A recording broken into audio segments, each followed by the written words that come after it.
Hello दोस्तों, मैं प्रदीप शुक्ला आपका स्टडी अड्डा में बहुत बहुत स्वागत करता हूं। उम्मीद करते हैं आप अच्छे होंगे, स्वस्थ होंगे और आपकी तैयारी, आपकी पढ़ाई बहुत ही बेहतरीन तरीके से चल रही होगी। तो आज मैं आपके लिए लेकर के हाजिर हूँ CUET का practice test second. First practice test हम लोग कंप्लीट कर चुके हैं, जिसको हम लोगों ने 2 पार्ट में डिस्कस किया है। CUET का जो आपका एग्ज़ाम होने वाला है उसमें आपका जो जनरल सेक्शन जो थर्ड आएगा उसमें आपका जनरल नॉलेज से क्वेश्चन, मैथ से क्वेश्चन और रीजनिंग से क्वेश्चन पूछे जाएंगे, जिसमें आपके टोटल मिला के 75 क्वेश्चन आएंगे। तीनों पार्टों से 25 क्वेश्चन पूछे जाएंगे, जिसमें आपको जो है 60 क्वेश्चन करने हैं 75 क्वेश्चन में। तो 25 क्वेश्चन आपके मैथ से भी पूछे जाएंगे। तो वहाँ पे जो मैथ है वो आपकी अरिथमेटिक्स से रिलेटेड क्वेश्चंस आएंगे, जिनको जो है हम लोग क्वेश्चन के माध्यम से हर एक टॉपिक को डिस्कस करने की कोशिश करेंगे। तो चलिए आज की क्लास को स्टार्ट करते हैं। जिन्होंने अभी तक फर्स्ट प्रैक्टिस टेस्ट को नहीं देखा है, उसको सॉल्व नहीं किया है, तो ज़रूर उसको सॉल्व कर लीजिए। एक प्रैक्टिस टेस्ट आपको 2 पार्टों में मिलता है, ठीक है ना। फर्स्ट पार्ट में आपके जो है 12 to 13 क्वेश्चन, सेकेंड पार्ट में भी आपके 12 to 13 क्वेश्चन, ठीक है। टोटल मिला के आपको 25 से 26 क्वेश्चन मिलते हैं। तो जिन्होंने अभी तक फर्स्ट जो है प्रैक्टिस टेस्ट डिस्कस नहीं किया है, उसको नहीं सॉल्व किया, तो ज़रूर देख ले उसको। तो चलिए आज की क्लास को स्टार्ट करते हैं। आज की क्लास भी बहुत ही धमाकेदार क्लास होने वाली है। आज भी मैं आपके लिए बहुत ही धमाकेदार क्वेश्चन लेकर के हाजिर हूँ। तो चलिए स्टार्ट करते हैं आज की क्लास को। और आज की क्लास का पहला क्वेश्चन है आपके सामने। आज की क्लास का फर्स्ट क्वेश्चन है, जो आपका प्रैक्टिस टेस्ट सेकंड है, उसका ये फर्स्ट क्वेश्चन है। तो सबसे पहले हम क्वेश्चन को रीड करेंगे और फिर क्वेश्चन को सॉल्व करते हैं। तो देखिए क्वेश्चन है आपका कि the average age of 15 student of a class is 15 years. Out of these the average age of 5 student is 14 years and that of the other 9 students is 16 years. The age of the 15th student is. एक कक्षा के 15 छात्रों की औसत आयु 15 वर्ष है। इनमें से 5 छात्रों की औसत आयु 14 वर्ष है और अन्य 9 छात्रों की औसत आयु 16 वर्ष है। तो 15वें छात्र की आयु है। बताना है आपको जो 15th स्टूडेंट है उसकी एज कितनी है। 11 ईयर है, 15 ईयर है, 15:2/7 ईयर है कि आपका 14 ईयर है। तो ये क्वेश्चन आपका पूछा गया है एवरेज टॉपिक से। अच्छा, अगर हम बात एवरेज की करते हैं तो एवरेज का फार्मूला क्या होता है? तो आपने कहा एवरेज इक्वल्स टू होता है आपका सम ऑफ रिजल्ट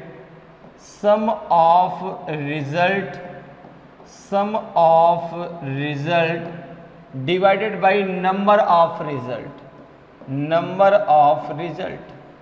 ठीक है ना, नंबर ऑफ रिजल्ट, ठीक है। यही तो होता है आपका एवरेज का फार्मूला। तो अब यहाँ पे अगर देखो दिया गया है 15th जो छात्र हैं, जो 15th स्टूडेंट है, 15 स्टूडेंट का जो है एवरेज कितना है, 15 ही है। तो अगर मैं आपसे कहूँ कि इसकी टोटल एज कितनी होगी, तो आपने कहा कि टोटल एज हो जाएगी, टोटल अगर मैं एज की बात करूं तो देखो 15 × 15 होगा, क्योंकि नंबर ऑफ रिजल्ट कितने हैं, 15 है। एवरेज कितना दिया गया है, 15। तो सम ऑफ रिजल्ट कितना हो जाएगा, 15 × 15। और 15 × 15 कितना होता है बच्चा, ये होता है आपका 225। कितना होता है, 225 होता है, 225 होता है। क्लियर है? अब जरा देखें आगे, जरा इसी में और चर्चा करते हैं। देखो तो ये तो हो गया टोटल एज। अब कह रहा है कि 5 जो स्टूडेंट हैं उनका जो एवरेज एज है वो 14 है और 9 का आपका 16 है। तो अगर मैं कहूं कि फर्स्ट 5 स्टूडेंट्स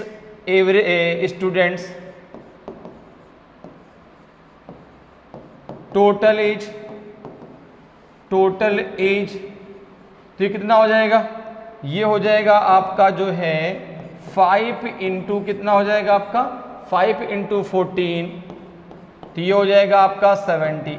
ठीक है ना। प्रथम 5 छात्रों का जो है कुल आयु कितनी हो गई आपकी 70, और जो है अन्य जो है जो 9 स्टूडेंट हैं, ठीक है ना। तो 9 स्टूडेंट का एवरेज कितना दिया गया है 16 दिया गया है। तो अगर मैं बात करूं कि टोटल एज ऑफ 9 स्टूडेंट, तो ये हो जाएगा आपका 9 इंटू कितना है आपका 16, कि ये कितना हो जाएगा आपका, तो ये हो जाएगा 144, कितना हो जाएगा 144। तो अगर मैं बात करूं कि 15th स्टूडेंट्स एज, अगर मैं बात करूं 15th स्टूडेंट्स एज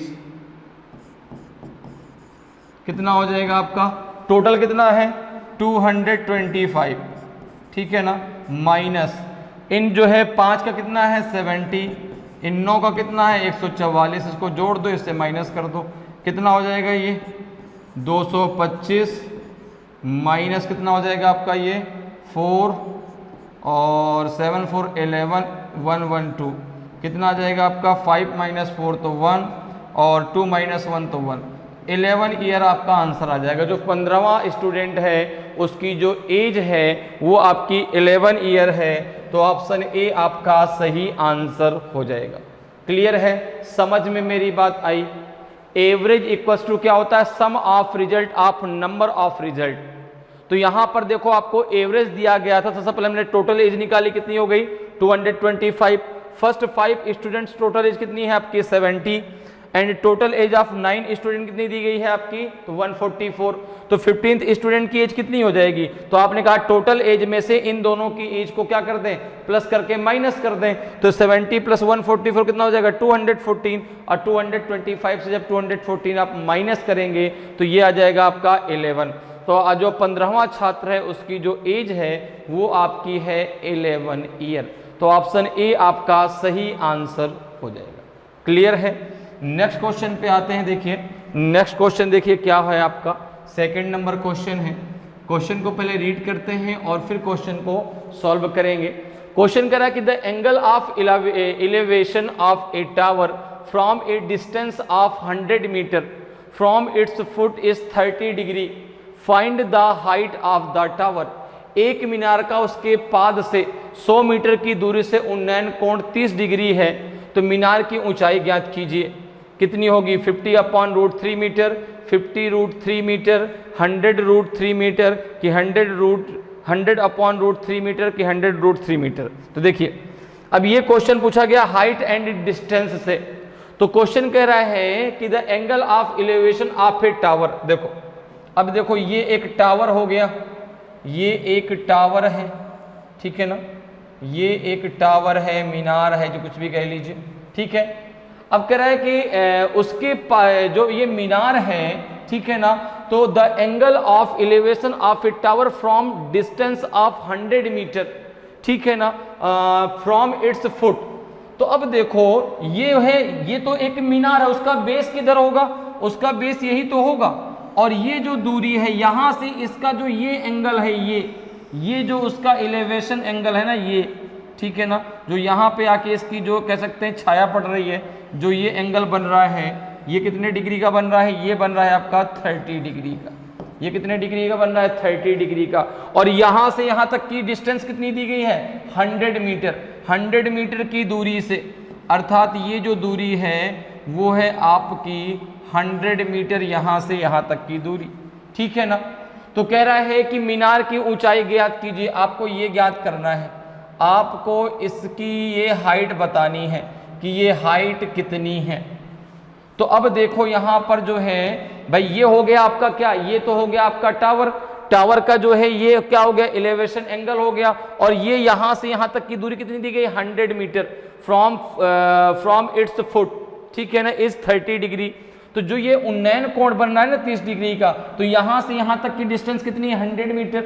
अब आपको इस टावर की क्या बतानी है, डिस्टेंस हाइट बतानी है कि टावर कितना ऊंचा है। तो अब यहाँ पर देखो हम क्या लगा सकते हैं, यहाँ पे हम लगा सकते हैं tan थीटा। क्या लगा लेंगे tan थीटा। अच्छा tan थीटा बराबर क्या होता है, टेन थीटा बराबर क्या होता है, देखो अगर मैं इसको इस पॉइंट को ए मान लूँ, इस पॉइंट को बी मान लूँ और इस पॉइंट को सी मान लूँ, तो यहाँ पर देखो ये 90 डिग्री का एंगल बनेगा। 90 डिग्री के एंगल के सामने वाली जो भुजा होती है ये आपकी हाइपोटेनस होती है। हाइपोटेनस अर्थात ये कर्ण होती है। ये कौन सी, ये होती है आपकी परपेंडिकुलर, ये होती है परपेंडिकुलर, ठीक है ना, परपेंडिकुलर, ये होती है आपकी परपेंडिकुलर अर्थात जिसे हम लंब कह सकते हैं। ये जो होती है परपेंडिकुलर, परपेंडिकुलर अर्थात जिसे हम लंब कहते हैं। और ये है आपका बेस, और ये है आपका बेस अर्थात आधार। हिंदी में हम इसे कर्ण बोलेंगे, इसे लंब बोलेंगे, इसे आधार बोलेंगे। अब देखो टेन थीटा बराबर क्या होता है, तो आपने कहा टेन थीटा बराबर होता है आपका perpendicular upon base. Tan theta बराबर क्या होता है, टेन थीटा बराबर होता है आपका परपेंडिकुलर अपॉन बेस अर्थात ये हो जाएगा ए बी अपॉन हो जाएगा B C, A B upon हो जाएगा बी सी। अब टेन थीटा, थीटा कितना दिया गया है, तो आपने कहा कि जो एंगल बना हुआ है आपका 30 डिग्री का, तो थीटा की वैल्यू कितनी दी गई, 30 डिग्री। तो यहाँ पे हो जाएगा ये जो है, यहाँ पे हो जाएगा देखो टेन थीटा, अब ये हो जाएगा टेन 30 डिग्री, और ये हो जाएगा आपका ए बी कितना है, तो एच, ये हाइट हो गई, और बी सी कितना है, तो आपने कहा 100 मीटर, आपने कहा 100 metre.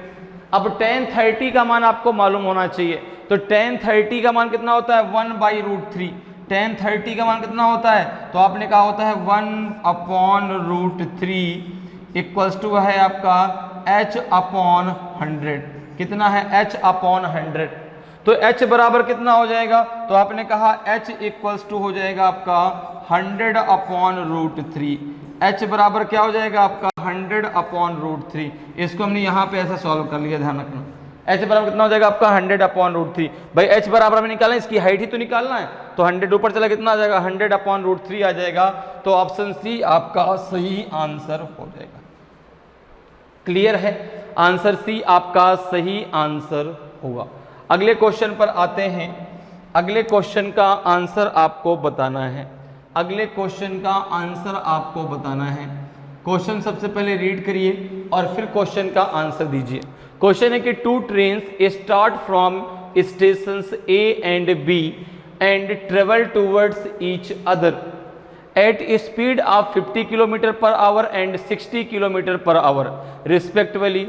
At the time of their meeting, the second train has travelled 120 km more than the first. The distance between A and B is. दो ट्रेनें A और B से शुरू होती हैं और क्रमशः 50 किलोमीटर प्रति घंटा और 60 किलोमीटर प्रति घंटे की गति से एक दूसरे की ओर यात्रा करती हैं। उनके मिलने के समय दूसरी ट्रेन ने पहली ट्रेन से 120 किलोमीटर अधिक यात्रा की। ए और बी के बीच की दूरी है, कितनी दूरी है आपको बताना है, 990 किलोमीटर है कि 1200 किलोमीटर है कि 1320 किलोमीटर है कि 1440 किलोमीटर है। तो आपने कहा कि दो रेलवे स्टेशन हैं, एक ए और एक बी। देखो ये दो रेलवे स्टेशन हैं, ठीक है, और यहाँ पे सपोज करो ए है, यहाँ पे ए है और यहाँ पे एक रेलवे स्टेशन है बी।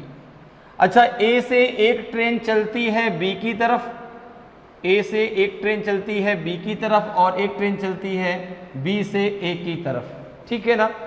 इसकी जो स्पीड दी गई है वो है 50 किलोमीटर पर आवर और जो इसकी स्पीड है वो है 60 किलोमीटर पर आवर, ठीक है ना। अब देखो एक चीज जरा समझो, डिस्टेंस बराबर क्या होता है, तो स्पीड इनटू टाइम। स्पीड बराबर क्या होता है, डिस्टेंस अपॉन टाइम, ठीक है ना। अगर मैं बात करूं तो S इक्वल्स टू क्या होता है, ये होता है आपका D अपॉन टी। तो S मतलब स्पीड, D मतलब डिस्टेंस, T मतलब टाइम। तो अगर मैं कहूं कि डिस्टेंस बराबर क्या हो जाएगा, तो आप कहेंगे स्पीड इनटू टाइम, ठीक है ना। अब देखो मैंने मान लिया कि ये टाइम तो हमें पता नहीं भाई कितने टाइम पर वो मिली हैं, लेकिन ये दिया गया है कि जब वो दोनों मिली ट्रेनें तो जो दूसरी ट्रेन थी वो पहली वाली ट्रेन से 120 किलोमीटर ज़्यादा चल चुकी थी। तो आपने यहां पर मान लिया कि let they meet after T minute, they meet after T hour कर दो, आफ्टर टी आर, वह जो है टी घंटे के बाद मिली, ठीक है ना। यहाँ पे स्मॉल टी मान लेते हैं, कोई दिक्कत नहीं, स्मॉल टी कैपिटल कुछ भी मान लो, टी आर, ठीक है, मान लिया हमने। अब देखो डिस्टेंस बराबर क्या होता है, स्पीड इनटू टाइम। अच्छा कितने डिस्टेंस का डिफरेंस है, तो 120 किलोमीटर का डिफरेंस हो रहा है, क्योंकि जो दूसरी ट्रेन है जिसकी स्पीड ज़्यादा है उसने पहली ट्रेन से 120 किलोमीटर की ज़्यादा डिस्टेंस तय की। तो अगर मैं आपसे बात करूं तो अकॉर्डिंग टू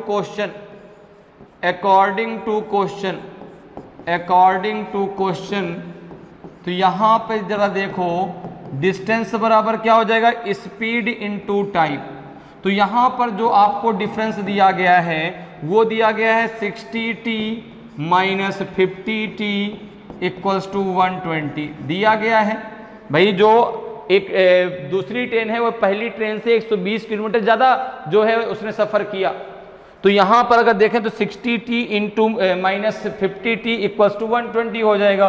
तो t इक्वल्स टू कितना हो जाएगा, 10t इक्वल्स टू 120, तो t इक्वल्स टू आ जाएगा आपका 12 आर, t इक्वल्स टू आ जाएगा आपका 12 आर। 12 घंटे बाद वो आपस में मिल गई, 12 घंटे बाद वो आपस में मिल गई। तो अब देखो यहाँ पर जब t की वैल्यू आ गई तो डिस्टेंस बराबर क्या हो जाएगा, डिस्टेंस बराबर क्या हो जाएगा, तो आपने कहा स्पीड इनटू टाइम, तो 50 इंटू 12 प्लस 60 इंटू 12 हो जाएगा। तो ये हो जाएगा आपका कितना, हो जाएगा 12 पंचे 60 600, और ये हो जाएगा आपका 12 छंग 72 720। कितना हो जाएगा टोटल, देखो अब इसने 600 किलोमीटर की दूरी तय की, इसने 720 किलोमीटर की दूरी तय की, तो इसने इससे ज्यादा किलोमीटर की दूरी तय की ना, किसने, जो दूसरी वाली ट्रेन थी जिसकी स्पीड है आपकी 60 किलोमीटर पर आवर, ठीक है। तो यहां पर देखो ये इसने 720 तय की, इसने 600 तय की, तो टोटल डिस्टेंस कितनी हो गई 1320, टोटल डिस्टेंस कितनी हो गई 1320। तो ऑप्शन सी आपका सही आंसर हो जाएगा। क्लियर है, ऑप्शन सी आपका सही आंसर हो जाएगा। क्लियर। अगले क्वेश्चन पर आते हैं, अगले क्वेश्चन को डिस्कस करते हैं। क्वेश्चन नंबर 4 है आपका। सबसे पहले क्वेश्चन को रीड करना है और फिर क्वेश्चन को सॉल्व करना है, ठीक है। क्वेश्चन कह रहा है कि a sum of money placed at compound interest double itself in 4 year, in how many years will it amount to 8 times. कोई धनराशि चक्रवृद्धि ब्याज पर 4 वर्ष में 2 गुनी हो जाती है, तो कितने वर्षों में है 8 गुनी हो जाएगी। किस पर आपका हो रहा है ये, कंपाउंड इंटरेस्ट पर, 6 ईयर में, 8 ईयर में, 12 ईयर में कि 10 ईयर में। अब देखो कोई धनराशि, ठीक है ना, तो अब जो आपको यहाँ पे कंपाउंड इंटरेस्ट में जो मिलने वाला है लास्ट में, वो मिलेगा आपको कंपाउंड अमाउंट। चक्रवृद्धि मिश्रधन मिलता है ना भाई, अब उसमें आपका प्रिंसिपल भी है, उसमें आपका जो है कंपाउंड इंटरेस्ट भी है। अच्छा सिंपल इंटरेस्ट और कंपाउंड इंटरेस्ट में डिफरेंस क्या है, फर्स्ट ईयर का चाहे कंपाउंड इंटरेस्ट हो चाहे सिंपल इंटरेस्ट हो, दोनों आपके समान होते हैं, ठीक है ना। अब जब हम आगे बढ़ते हैं तो भाई जो सिंपल इंटरेस्ट है वो हर वर्ष का समान होता है, लेकिन जो कंपाउंड इंटरेस्ट है, कंपाउंड इंटरेस्ट का मतलब हो गया ब्याज पर भी ब्याज, कंपाउंड इंटरेस्ट का मतलब हो गया ब्याज पर भी ब्याज, ठीक है ना। और जो आपका सिंपल इंटरेस्ट है वो हर वर्ष का क्या होगा, समान होता है, ठीक है ना। बात समझ में आ गई। तो अब जो यहाँ पर ये धन 4 गुना हो रहा है वो किस पर हो रहा है, वो हो रहा है कंपाउंड इंटरेस्ट पर। तो आपको जो लास्ट में मिलेगा ना भाई, जो आपने प्रिंसिपल दिया है उस पर जो कंपाउंड इंटरेस्ट आपको जुड़कर मिलेगा वो लास्ट में क्या कहलाएगा, कंपाउंड अमाउंट कहलाएगा। अब अगर मैं कंपाउंड अमाउंट की बात करूं तो क्या होता है फार्मूला, तो कंपाउंड अमाउंट इक्वल्स टू होता है, कंपाउंड अमाउंट इक्वल्स टू होता है P इंटू पी मतलब हो गया प्रिंसिपल 1 प्लस R अपॉन 100 के पावर होता है आपका T। ठीक है ना। तो P का मतलब क्या हो गया, प्रिंसिपल अर्थात मूलधन। R का मतलब हो गया रेट ऑफ इंटरेस्ट, जिस दर पर आपने दिया, और T का मतलब हो गया टाइम, कितने समय के लिए आपने दिया। तो कोई धनराशि है, आपने कहा वह प्रिंसिपल है P, तो वहां पर वो कितने वर्षों में, वह 4 वर्ष में क्या होता है, 2 गुना हो जाता है। अर्थात अगर आपने P दिया तो आपको 2P मिल रहा है। अगर आपने उसको P दिया है तो आपको जो लास्ट में आपको कंपाउंड अमाउंट मिल रहा है वो उसका दुगना मिल रहा है। कितने वर्षों में, 4 वर्षों में। तो यहां पर देखो हम कह सकते हैं, यहां पे इसे हमने मान लिया प्रिंसिपल कितना है P, तो यहां पे आपको 2P मिल रहा है इक्वल्स टू P कितने वर्षों में, तो 1 प्लस R अपॉन 100 के पावर हो जाएगा आपका 4। कितने वर्षों में मिल रहा है आपको, 4 वर्षों में। तो यहां पर अगर हम देखें तो यहां पर देखो आपका इस P से ये P कैंसिल हो जाएगा, तो हम कह सकते हैं ये हो जाएगा 2 equals to 1 plus R upon 100 के पावर आपका हो जाएगा 4। यहां तक बात क्लियर है, यहां तक किसी को कोई प्रॉब्लम नहीं होनी चाहिए, सिंपल सी बात है। अब कह रहा है कि कितने वर्षों में यह 8 गुना हो जाएगा, कितने वर्षों में यह 8 गुना हो जाएगा। तो आपने कहा देखो भैया अब इसको करना है 8 गुना, तो 2 गुना तो हो गया, अब कह रहा है कि ये 8 गुना कितने वर्षों में हो जाएगा। तो अब दिया गया है कि 8P equals to P into 1 plus R upon 100 के पावर है T। अब आपको टाइम बताना है। तो अब देखो यहां से इसको अगर हम सॉल्व करते हैं तो इस P से ये P कैंसिल हो जाएगा। अच्छा 8 को हम क्या लिख सकते हैं, तो आपने कहा 2 के पावर 3 लिख सकते हैं, इक्वल्स टू हो जाएगा आपका 1 प्लस R अपॉन 100 के पावर हो जाएगा आपका T। अब देखो 2 की वैल्यू दी गई है, 2 की वैल्यू आपको दी गई कितनी है, 1 प्लस R अपॉन 100 के पावर 4। तो यहाँ पे 2 के पावर क्यूब है, तो कितना हो जाएगा आपका, ये हो जाएगा आपका जो है 1 प्लस R अपॉन 100 के पावर 4 के पावर कितना हो जाएगा आपका, के पावर हो जाएगा 3 इक्वल्स टू हो जाएगा आपका कितना, 1 प्लस R अपॉन 100 के पावर T। ठीक है ना। इसको फिर क्या लिख सकते हैं आप, 1 प्लस R अपॉन 100 के पावर हो जाएगा आपका 12 equals to 1 plus R upon 100 के पावर हो जाएगा आपका ये T। अब देखो इन दोनों के बेस बराबर हैं, जब बेस बराबर हैं तो ये दोनों कैंसिल हो जाएंगे, तो T बराबर कितना आ जाएगा आपका 12 ईयर। T बराबर कितना आ जाएगा आपका 12 ईयर। तो 12 वर्षों में यह 8 गुनी हो जाएगी।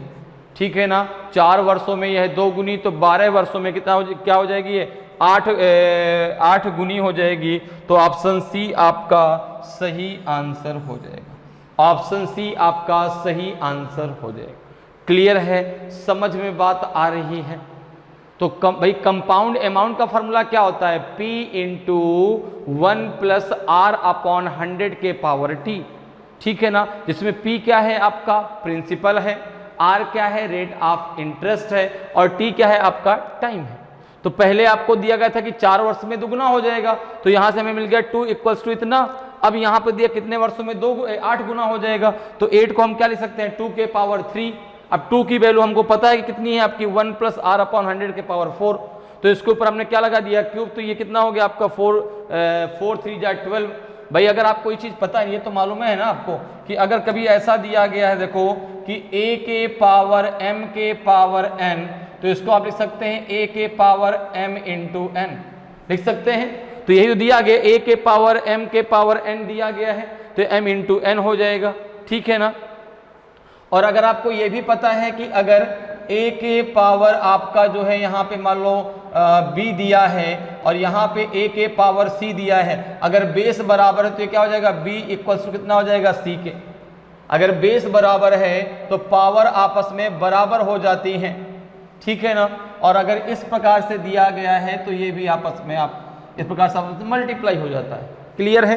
तो यहाँ पे आपका क्या आ जाएगा, T इक्वल्स टू आ जाएगा आपका 12 ईयर, 12 वर्ष आ जाएगा। तो ऑप्शन सी आपका सही आंसर हो जाएगा।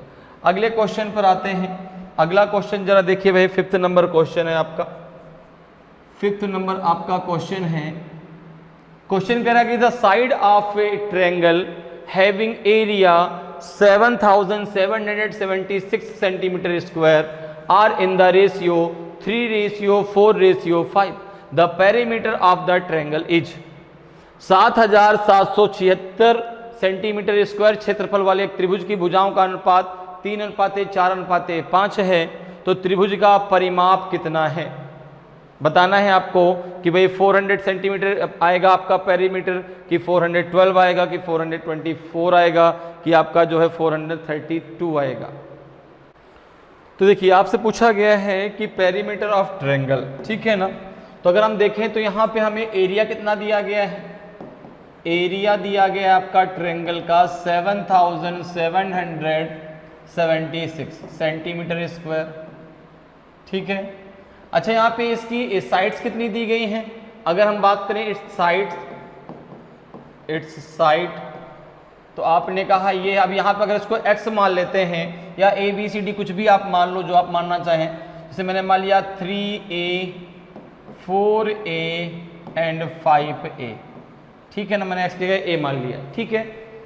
तो यहाँ पर देखो जो इसकी भुजाएं दी गई कितनी दी गई, 3A 4A एंड 5A। अब एरिया ऑफ ट्रायंगल क्या होता है आपका, ये होता है जो है एरिया ऑफ ट्रायंगल क्या होता है, एरिया ऑफ ट्रायंगल ये होता है आपका रूट के अंदर s into s minus a into s minus b into s minus c, ठीक है। अच्छा ये इसको s को क्या बोलते हैं, तो ये है सेमी पैरामीटर, ठीक है ना, सेमी पैरामीटर है।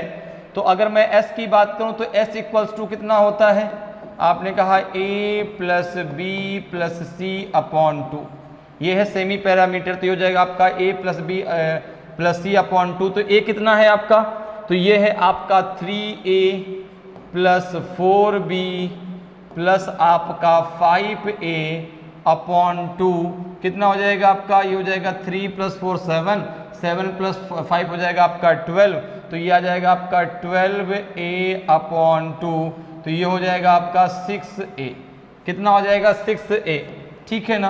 तो यस क्या होता है आपका अर्ध परिमाप, ठीक है ना, ठीक है, सेमी पैरामीटर।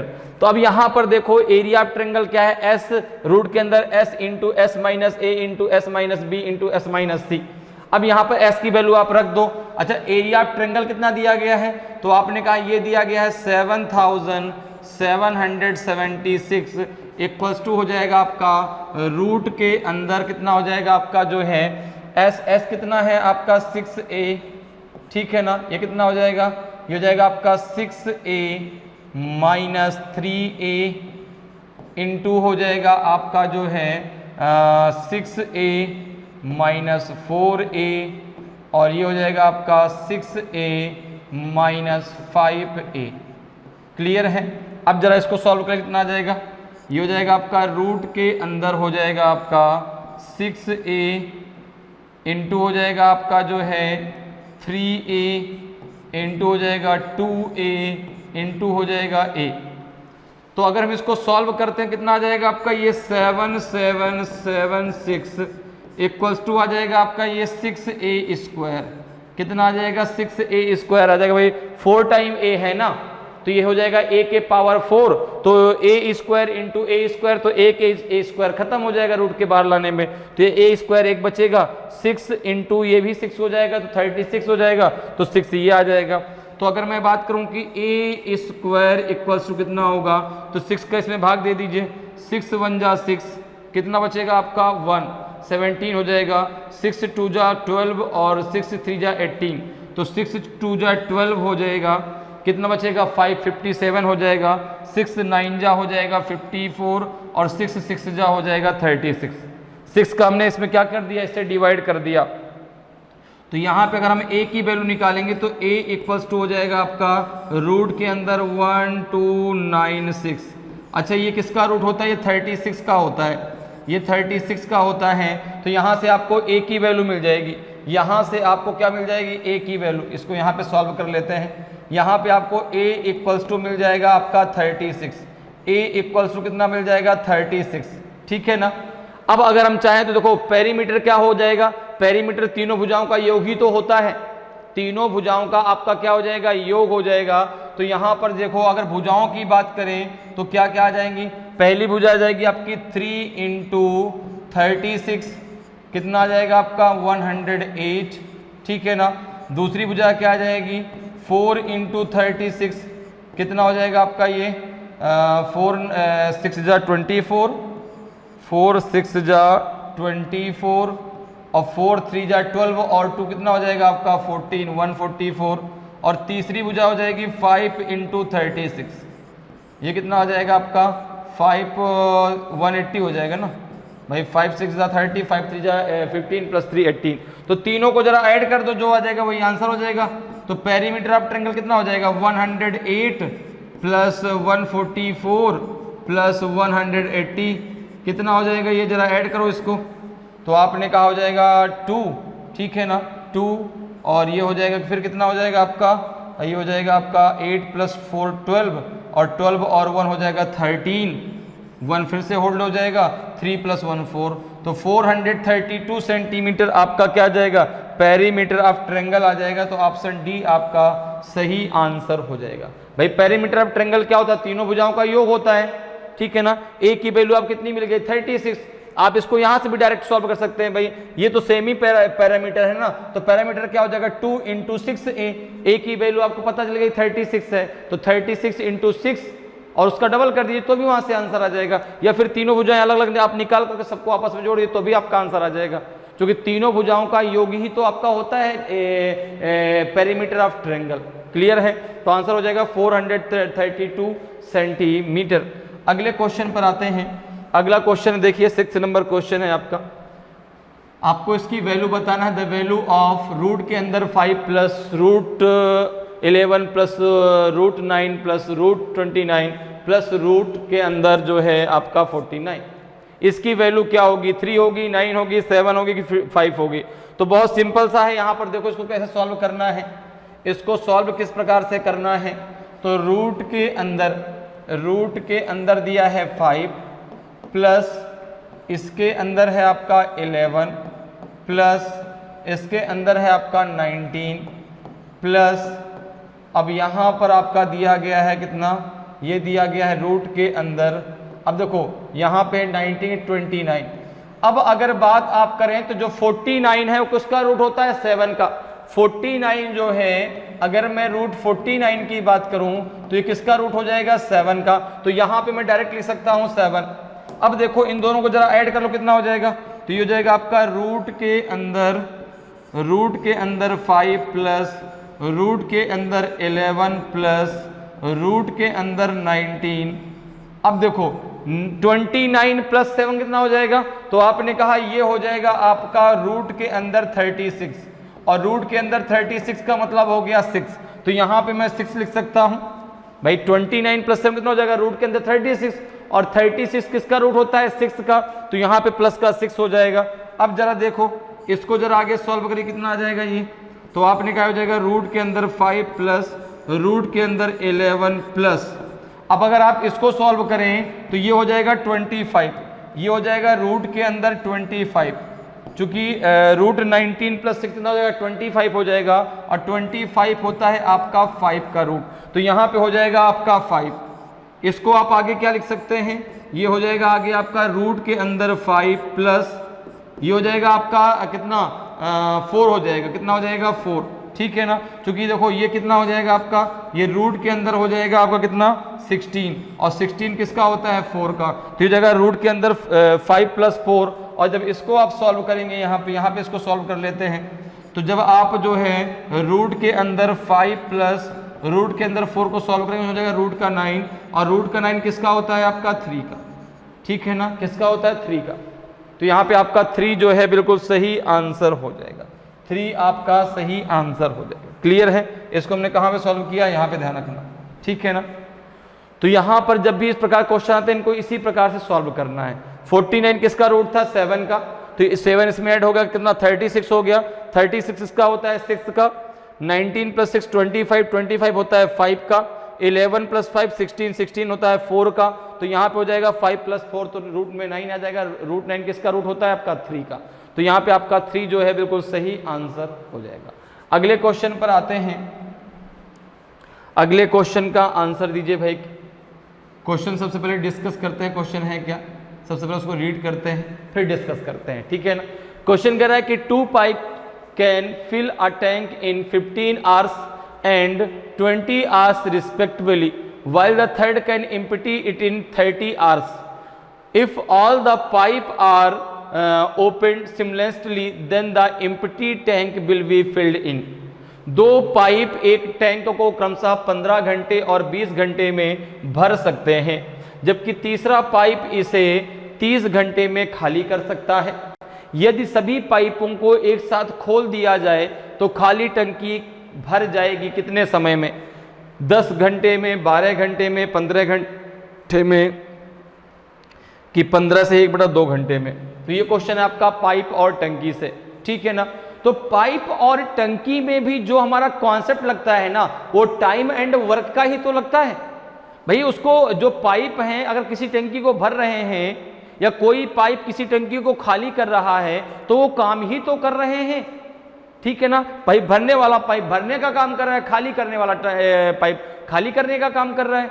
तो यहां पर अगर हम देखें तो दो पाइप हैं जो कि एक टैंक को भर रहे हैं, उनको भरने में कितना समय लग रहा है? 15 घंटे और 20 घंटे का। एक तीसरा पाइप है जो 30 घंटे उसको खाली कर सकता है, ठीक है ना। अब करें कि अगर तीनों को एक साथ खोल दिया जाए, भरने वाले को भी और खाली करने वाले को भी, तो फिर टंकी कितने समय में भर जाएगी? तो आपने कहा कि हमने मान लिया कि 3 पाइप है हमारे पास, एक ए है, एक बी है और तीसरा पाइप हमारे पास सी है, ठीक है ना। ए और बी भरने का काम करते हैं तो प्लस मतलब हो गया भरना, और सी इसको जो है खाली करने का काम करता है, तो सी के ऊपर हमने लगा दिया माइनस। भाई ये दोनों पॉजिटिव काम कर रहे हैं, ये निगेटिव मतलब ये खाली करने का काम कर रहा है। अब देखो अगर मैं बात करूं तो ये अकेले कितने घंटे में भर सकता है? 15 घंटे में। ये कितने घंटे में भर सकता है? 20 घंटे में। और ये कितने घंटे में खाली कर सकता है? 30 घंटे में। तो जो काम आप करते हैं उसमें जो समय लगता है वो आपकी इफिशियंसी के अकॉर्डिंग लगता है, ठीक है ना, इफिशियंसी के अकॉर्डिंग लगता है। तो अगर मैं बात करूं कि टोटल वर्क है कितना, टंकी जो है, जो टंकी है वो कितने लीटर की जो इनको भरना है, तो आपने कहा कि भाई इन सब का जरा एलसीएम ले लो, तो 15, 20 और 30 का एलसीएम कितना हो जाएगा आपका जो है, ये हो जाएगा 60। तो टोटल वर्क की अगर मैं बात करूं, टोटल वर्क की अगर मैं बात करूं तो जो टोटल वर्क इन्हें करना है वो है 60, अर्थात 60 लीटर की एक टंकी जो इन्हें भरनी है। अब अगर मैं इफिशियंसी की बात करूं, अगर मैं इनके एफिशिएंसी की बात करूं, ठीक है ना, ये तो भाई इनको टाइम लग रहा है, तो टाइम दिया गया है, ये क्या दिया गया है? टाइम, ठीक है। अब भाई जिसकी इफिशियंसी कम होगी उसको टाइम ज्यादा लगेगा और जिसकी इफिशियंसी ज्यादा उसको टाइम कम लगेगा। तो अब देखो अगर मैं यहाँ पे ए के इफिशियंसी की बात करूं तो इसकी इफिशियंसी 4 है, बी की इफिशियंसी 3 है और सी की इफिशियंसी 2 है, ठीक है ना। ये एक बार में 4 लीटर भर सकता है, ये 3 लीटर भर सकता है, और सी जो है जो खाली करने वाला टैंक है वह उसको जो है एक बार में 2 लीटर पानी खाली कर सकता है। अब यहां पर देखो अगर हम बात करें तो तीनों की मिलके टोटल इफिशियंसी कितनी आ जाएगी? टोटल इफिशियंसी कितनी हो जाएगी? टोटल इफिशियंसी कितनी हो जाएगी? तो आपने कहा टोटल इफिशियंसी जो है भाई ये इसकी 4 भरने, ये 4 भर रहा है, ये भी 3 भर रहा है, लेकिन ये 2 खाली कर रहा है। भाई ये दोनों तो भर रहे हैं लेकिन ये क्या कर रहा है? खाली कर रहा है। तो तीनों की मिला के टोटल इफिशियंसी कितनी आ जाएगी? तो ये हो जाएगी आपकी 5, ये हो जाएगी 5, क्योंकि 4, 3, 7, 7 लीटर में 2 लीटर बाहर जा रहा है ना, तो जो है 5 लीटर ही तो टंकी में जा रहा है। तो अगर तीनों एक साथ खोल दिए जाए, अर्थात अब तीनों नल एक साथ खोल दिए गए, ए प्लस बी प्लस सी, ये दोनों भरने का काम करते हैं, ये खाली करने का। टोटल इफिशियंसी है कितनी इन तीनों को मिला के? 5, क्योंकि भाई 4, 3, 7, 7 लीटर ये भरेंगे लेकिन 2 लीटर वो बाहर निकाल देता है, अर्थात टंकी में केवल 5 लीटर पानी ही जा रहा है। 60 लीटर की टंकी है, 5 लीटर पानी जा रहा है, कितना टाइम लग जाएगा? 12 घंटे इनको भरने में लग जाएगा। 12 घंटे इस टंकी को लग जाएगा भरने में, क्योंकि भाई जैसे 7 लीटर गया या 2 लीटर बाहर, फिर 7 लीटर गया 2 लीटर बाहर, तो ऐसे करके जो है उसको भरने में पूरा का पूरा 12 घंटे लग जाएंगे। तो ऑप्शन बी आपका सही आंसर हो जाएगा। क्लियर है? ऑप्शन बी आपका सही आंसर होगा। अगले क्वेश्चन पर आते हैं। अगला क्वेश्चन देखिए आपका जो है क्वेश्चन नंबर 8 है, बहुत बढ़िया क्वेश्चन है। सबसे पहले क्वेश्चन को रीड कर लीजिए, फिर क्वेश्चन को सॉल्व करते हैं।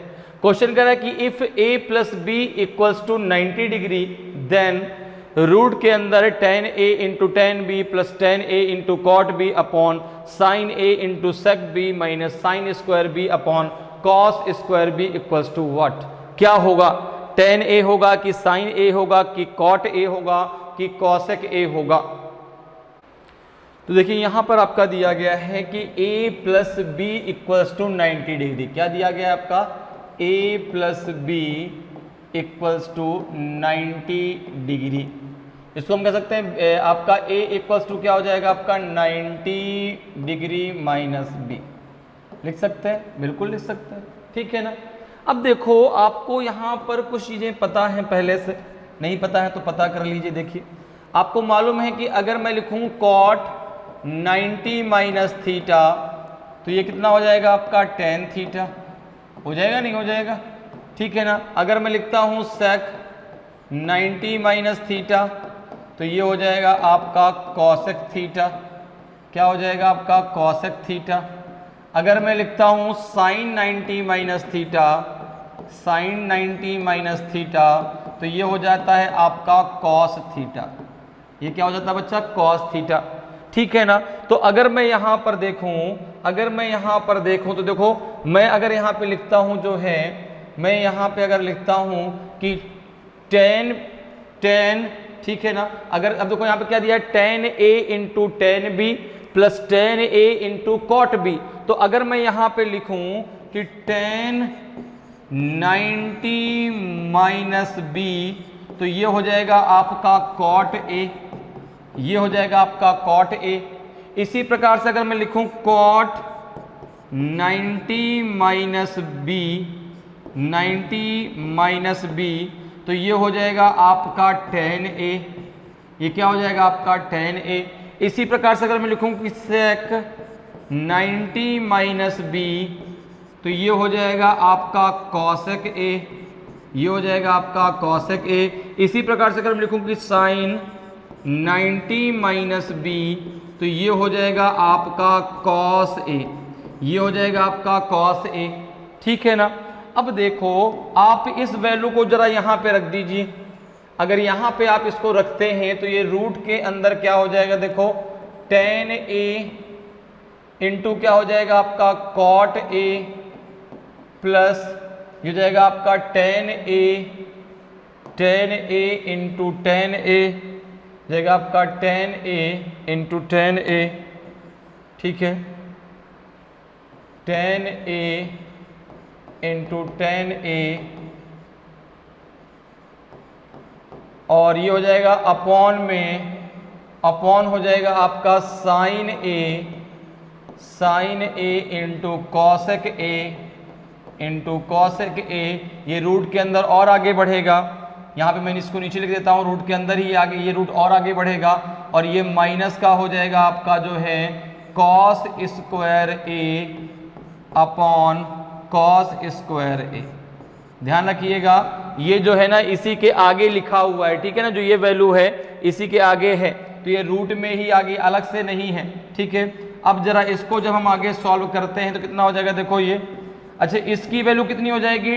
tan a into cot a। Cot a का मतलब होता है 1 अपॉन tan a, तो इसकी वैल्यू हो जाएगी आपकी 1, इसकी वैल्यू हो जाएगी आपकी 1 प्लस ये कितना हो जाएगा आपका? ये हो जाएगा tan स्क्वायर a अपॉन कितना हो जाएगा? तो इसकी वैल्यू भी तो 1 होती है।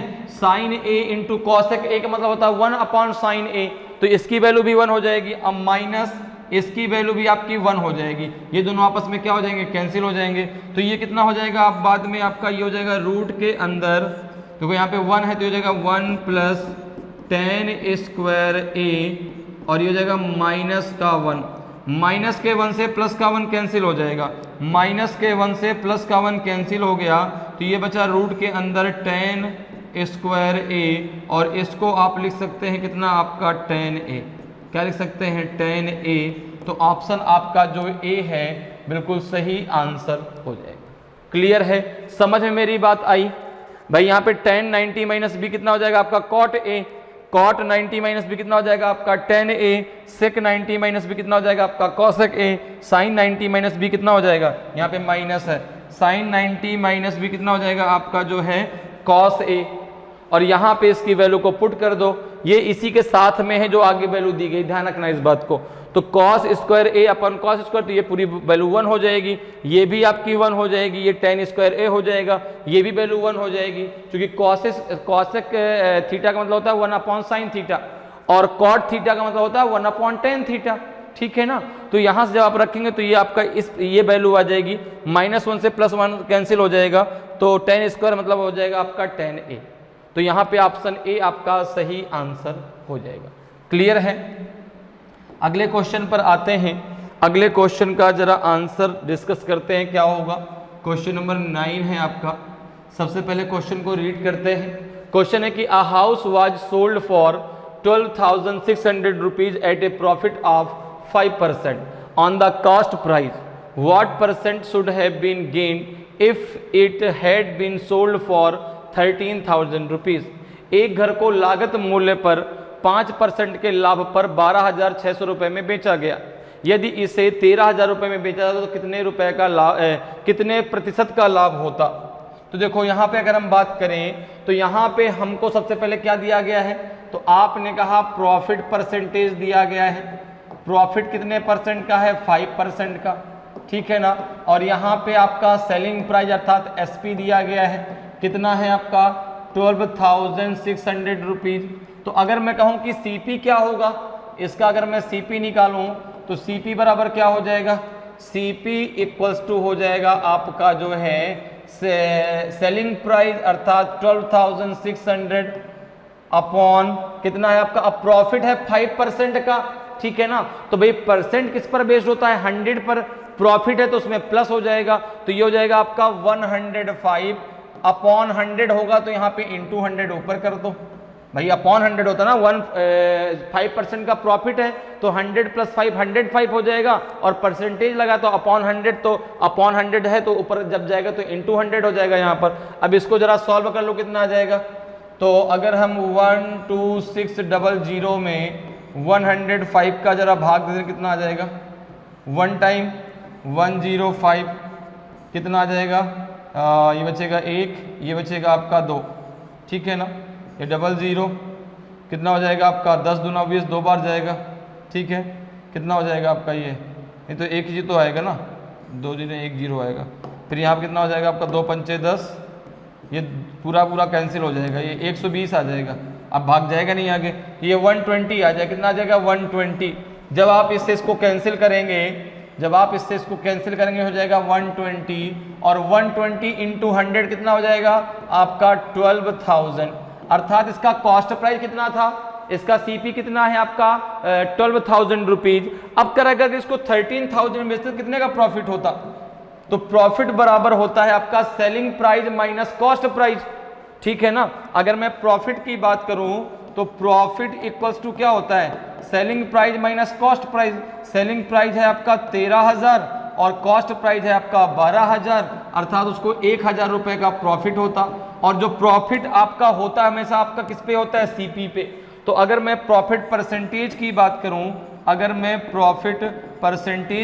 करूं, तो ये हो जाएगा आपका 1000 का प्रॉफिट है, किस पर है 12,000 पर, इंटू आपका हो जाएगा 100, क्योंकि परसेंटेज निकालना है ना। 0 से 0, 0 से 0 कैंसिल कर दो, ये 0 से 0 कैंसिल हो जाएगा, किसे 4 से काट दें तो 4 3 12, 25 चौको 100, यह आ जाएगा 25/3, कितना हो जाएगा आपका, ये हो जाएगा 8:1/3%, 8:1/3%। तो ऑप्शन डी आपका सही आंसर हो जाएगा। 8 सही 1/3% का उसको प्रॉफिट होगा, तो ऑप्शन डी आपका सही आंसर हो जाएगा। क्लियर है। नेक्स्ट क्वेश्चन पे आते हैं। नेक्स्ट क्वेश्चन देखिए आपका है, नेक्स्ट क्वेश्चन आपका 10th नंबर का क्वेश्चन है। यहां पे जो है दिया गया है कि in the adjacent figure if कोण AOC equals to 110 degree, then the value of कोण D एंड कोण B रिस्पेक्टिवली। ये एक आपको संलग्न फिगर दिया गया है, ठीक है ना। संलग्न आकृति में यदि कोण AOC इक्वल्स टू 110 डिग्री हो तो कोण D और B की वैल्यू कितनी होगी। तो यहां पर देखो, ये तो आपका देखो ADC और B या कहें ABC और D, ये आपका एक चक्रीय चतुर्भुज दिया गया है। क्या दिया गया है? चक्रीय चतुर्भुज, ठीक है ना। साइक्लिक क्वाड्रिलेटरल दिया गया है, क्वाड्रिलेटरल दिया गया है, तो चक्रीय चतुर्भुज है। अब यहां पर देखो, आपको जो वैल्यू दी गई है वो दी गई है किस एंगल की? वो दी गई है इस एंगल की। आपको जो है AOC की वैल्यू दी गई 110, अर्थात इस एंगल की वैल्यू दी गई है, इस एंगल की। ये जो एंगल दिया गया ना, ये वाला एंगल, इसकी वैल्यू आपको दी गई है कितनी? 110 डिग्री। अब अगर आप देखें तो जो आपका जो है ये कोण AOC है, ये जो है इस एंगल का डबल होगा। ये जो कोण ADC है ये इसका डबल होगा, 2 गुना होगा, ठीक है ना। तो यहां पर हो जाएगा, अगर मुझे जो है इस एंगल को इसके बराबर करना है, अगर मुझे AOC को कोण जो है ADC के बराबर करना है तो ये इसका दुगना होगा, इसमें 2 का मल्टीप्लाई करना पड़ेगा, क्योंकि ये इसका क्या है? 2 गुना है, ठीक है ना भाई। यदि कोई भी चीज किसी की 2 गुनी है और उसको जो चीज 2 गुनी, जैसे मेरी एज आपकी एज की 2 गुनी है, अब अगर आपकी एज को मेरी एज के बराबर करना है तो आपकी एज में मुझे 2 का मल्टीप्लाई करना पड़ेगा। तो वही चीज है कि जो कोण आपका AOC है ये ADC का 2 गुना है, तो ADC में मुझे क्या करना पड़ेगा? 2 का मल्टीप्लाई। अब देखो इसकी वैल्यू पता है कितनी है आपकी? 110, ठीक है ना। ये कितना हो जाएगा आपका? 2 इंटू आपका हो जाएगा ADC। तो यहाँ पे आपको कोण D की वैल्यू मिल जाएगी, कितनी मिल जाएगी? ये मिल जाएगा आपका कोण ADC इक्वल्स टू 110 अपॉन 2, तो ये जाएगा 55 डिग्री। कितना आ जाएगा बच्चा? 55 डिग्री। तो हम ये कह सकते हैं कि कोण आपका जो है D इक्वल्स टू कितना आ जाएगा? 55 डिग्री। अब कोण B की वैल्यू हमें और चाहिए, कोण B की वैल्यू हमें और चाहिए। अब देखो, जो आपका जो ये चक्रीय चतुर्भुज के चारों जो कोण है उनका योग कितना हो जाएगा? 360 डिग्री, ठीक है ना। आमने सामने के एंगल का कोण योग कितना होगा? 180 डिग्री। तो ये हो जाएगा आपका कोण B प्लस कोण D इक्वल्स टू हो जाएगा 180 डिग्री। तो यहाँ पे हो जाएगा, अब D की वैल्यू तो आपको पता है, तो ये हो जाएगा प्लस का 55 इक्वल्स टू 180 डिग्री। जब कोण B बराबर हो जाएगा आपका 180 माइनस 55, कितना आ जाएगा? 10 में से 5 गया 5, 7 में से 5 गया 2, 125 डिग्री। तो कोण जो B की वैल्यू आ जाएगी कितनी आ जाएगी? 125 डिग्री। कोण जो है D की वैल्यू कितनी है? कोण D की वैल्यू कितनी है आपकी? 55 डिग्री। तो यहाँ पे देखो 55 125 किस में दिया गया है? तो कोण D और B की दिया है, पूछा है, तो आंसर A आपका सही आंसर होगा। पहले D की फिर बाद में B की, क्योंकि आप देख रहे हैं कि A और D दोनों सेम ऑप्शन है, ठीक है ना। तो लेकिन पहले किसकी पूछी है? D की, बाद में B की। तो ऑप्शन जो आपका A है वो बिल्कुल सही आंसर होगा। क्लियर है? नेक्स्ट क्वेश्चन पे चलते। देखिए नेक्स्ट क्वेश्चन आपका क्या है? क्वेश्चन नंबर 11 है। क्वेश्चन नंबर 11 है आपका। क्वेश्चन 11 क्या कह रहा है आपसे कि a sum of money is divided among A, B, C and D in the ratio of 3:7:9:13 respectively. If the share of B is 9,180 more than the share of A, then what is the total amount of money of A and C together? एक धनराशि A, B, C और D के बीच क्रमशः 3:7:9:13 के अनुपात में बांटी जाती है। यदि B का हिस्सा A के हिस्से से 9,180 रुपये अधिक है तो A और C की मिलाकर कुल धनराशि कितनी है? यहाँ पे कौन सा ऑप्शन आपका सही होगा आपको बताना है। तो देखो यहाँ पे जो है 4 मित्र हैं, चारों के बीच जो आपकी धनराशि बांटी गई वो किस रेशियो में बांटी गई? A ratio, B ratio, C ratio, D कितना दिया गया है? आपने कहा दिया गया 3:7 रेशियो आपका 9 रेशियो आपका 30। अगर मैं यहाँ पर बात करूँ कि इनका शेयर कितना कितना होगा, अगर मैं यहाँ पे वैल्यू एक्स वाई जेड कुछ भी मान लूँ इसकी, तो ए का पार्ट शेयर कितना हो जाएगा 3a, बी का शेयर कितना हो जाएगा आपका 7a, सी का शेयर कितना हो जाएगा आपका 9a और डी का शेयर कितना हो जाएगा आपका जो है 13a। ठीक है, अब देखो क्वेश्चन में ये दिया गया है कि जो आपका बी का शेयर है, if the share of B is 9180 rupees more than the share of A. तो अगर अब मैं यहाँ पे बात करूँ अकॉर्डिंग टू क्वेश्चन की, अगर मैं बात करूँ अकॉर्डिंग टू क्वेश्चन की, प्रश्न के अनुसार, अकॉर्डिंग टू क्वेश्चन प्रश्न के अनुसार, तो यहाँ पर देखो आपका दिया गया है कि भाई बी का शेयर कितना है 7a और ए का शेयर कितना है 3a। तो जो बी का शेयर है वो ए के शेयर से आपका 9180 रुपए अधिक है। तो यहाँ पर देखो दिया गया आपका 7a minus 3a equals to 9180। तो यहाँ पे अगर मैं a की वैल्यू देखो कितना हो जाएगा 4a इक्वल्स टू 9180। तो a इक्वल्स टू कितना हो जाएगा आपका 9180 अपॉन 4। जरा भाग दीजिए कितना आ जाएगा, 4 2 ज़ा 8 बचेगा आपका 1, 11 हो जाएगा, 4 2 ज़ा 8 बचेगा आपका 338 हो जाएगा, और 4 9 ज़ा 36 बचेगा 2, अब 4 5 ज़ा 20। तो यहाँ से आपको a की वैल्यू मिल जाएगी, यहाँ से a की वैल्यू कितनी मिल गई आपको 2295। ये तो a की वैल्यू आ गई आपकी। ठीक है, अब आपसे कह क्या रहा है कि a और c की जो दोनों की मिला के वो कितनी कुल धनराशि है। तो अगर मैं a और c की बात करूं दोनों को मिला करके, अगर मैं यहाँ पे a प्लस c की बात करता हूं तो a का शेयर कितना है 3a, c का शेयर कितना है आपने कहा आपका 9a। तो ये हो जाएगा टोटल आपका 12a। a की वैल्यू कितनी है आपकी, तो जाएगा 12 इंटू 2295। जरा इसका मल्टीप्लाई कर दीजिए, 12 5 जा 60 तो 0 आ जाएगा, 6 आपका होल्ड हो जाएगा, 12 9 जा 108 और 6 हो जाएगा 114। तो 4 आपका आ जाएगा, 11 आपका होल्ड हो जाएगा, 12 2 जा 24 और 11 हो जाएगा आपका 35। तो यहाँ पे 5 आ जाएगा, 3 आपका होल्ड हुआ, 12 2 जा 24 और 3 हो जाएगा 27। तो ये हो जाएगा आपका 27,540 रुपीज़। तो ए और सी की दोनों की मिलकर जो राशि आएगी वह आ जाएगी 27,540 रुपये। तो ऑप्शन ए आपका सही आंसर हो जाएगा। क्लियर है। नेक्स्ट क्वेश्चन पे आते हैं। नेक्स्ट क्वेश्चन देखिए 12th नंबर क्वेश्चन है आपका।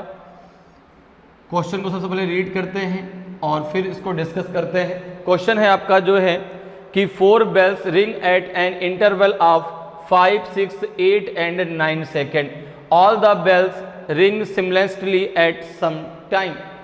They will again ring simultaneously after. 4 घंटियाँ 5, 6, 8 और 9 सेकंड के अंतराल पर बजती हैं। सभी घंटियाँ एक समय पर एक साथ बजती हैं। वे फिर से एक साथ कब बजेंगी? 6 मिनट पर, 12 मिनट पर, 18 मिनट पे कि 24 मिनट पे? तो यहाँ पर देखिए ऐसे क्वेश्चन को हमें कैसे करना है। जो से 4 घंटियाँ हैं जो किस अंतराल में बजती हैं, एक 5 सेकंड पे, एक आपका जो है 6 सेकंड पे, एक आपका 8 सेकंड पर और एक बजती है 9 सेकंड पे। तो आप क्या करो, इनका डायरेक्ट एलसीएम निकाल लो। अगर मैं बात करूं कि एलसीएम ऑफ 5, 6, 8 एंड 9, तो अब देखो इसका एलसीएम कैसे निकालोगे? फैक्टर मेथड से निकालो भाई। फैक्टर मेथड से आप जो है 5, 6, 8 और 9 का एलसीएम निकाल लो। 2 से जाएगा तो 5 आ जाएगा, ये 3 आ जाएगा, ये 4 आ जाएगा, ये 9 आ जाएगा। फिर 2 से जाएगा तो ये 5 आ जाएगा, ये 3 आ जाएगा, ये आपका 2 हो जाएगा, ये 9 हो जाएगा। फिर 2 से आएगा तो ये आपका 5, 3 और ये यहाँ पे 1 और यहाँ पे 9। फिर आपका 3 से जाएगा तो ये 5, ये आपका 1, ये 1 है पहले से, ये 3 हो जाएगा। फिर 3 से जाएगा तो ये 5, 1, 1 एंड ये 1 हो जाएगा। फिर 5 से जाएगा तो ये जाएगा आपका 1, 1, 1 एंड 1। अब इन सब का आपस में मल्टीप्लाई कर लो। तो अगर यहाँ पे देखो तो 2 इंटू 2 इंटू 2 कितना हो जाएगा? 8। ठीक है ना। इसका मल्टीप्लाई हो जाएगा 8, इसका मल्टीप्लाई हो जाएगा 9, 9 8 जा 72, 72 में जरा 5 का मल्टीप्लाई करो तो ये आ जाएगा आपका 360। कितना आ जाएगा 360 भाई 72 में 5 का मल्टीप्लाई कर लो, 5 2 जा 10 बचेगा, 1 होल्ड हो जाएगा, 5 7 जा 35 और 1 हो जाएगा 36। तो इनका जो एलसीएम हो गया वो आपका हो जाएगा 360। तो ये जो वैल्यू है सेकंड में आएगी, 360 ये सेकंड है, क्योंकि ये सेकंड पे बज रही ना भाई, 5 सेकंड, 6 सेकंड, 8 सेकंड और 9 सेकंड के अंतराल में बज रही। तो ये जो है आपकी जो ये जो एलसीएम आएगा सेकंड में आएगा। इसको अब देखो जो आंसर दिया गया मिनट में दिया गया है, इसको जरा मिनट में कन्वर्ट कर लो। तो सेकंड को मिनट में कन्वर्ट करने के लिए क्या करोगे, 60 से भाग दे दो, कितना आ जाएगा आपका, ये आ जाएगा आपका 6 मिनट। कितना आ जाएगा 6 मिनट आपका आ जाएगा, कितना आ जाएगा आपका 6 मिनट। 360 सेकंड का मतलब होता है आपका 6 मिनट। तो 6 मिनट के अंतराल पे एक साथ फिर बजेंगी, तो ऑप्शन ए आपका सही आंसर हो जाएगा। क्लियर है, 6 मिनट के अंतराल पे एक साथ फिर से बजेंगी, तो ऑप्शन ए आपका सही आंसर होगा। तो इस प्रकार से आप बहुत आसानी से और कम समय में मैथ के क्वेश्चनों को सॉल्व कर सकते हैं। उम्मीद करते हैं कि आज की क्लास आपको बहुत अच्छे से समझ में आई होगी। अगर आज की क्लास आपको अच्छी लगी हो, आज का वीडियो आपको अच्छा लगा हो और अभी तक आपने वीडियो को लाइक नहीं किया तो वीडियो को लाइक ज़रूर करें। अगर आप नए हैं और अभी तक आपने चैनल को सब्सक्राइब नहीं किया तो चैनल को सब्सक्राइब जरूर कर लें, ताकि आपको क्लास की जानकारी समय समय पर मिलती रहे और आपकी तैयारी बेहतरीन तरीके से चलती रहे। तो आज इतना ही, फिर मिलेंगे। जय हिंद, जय भारत।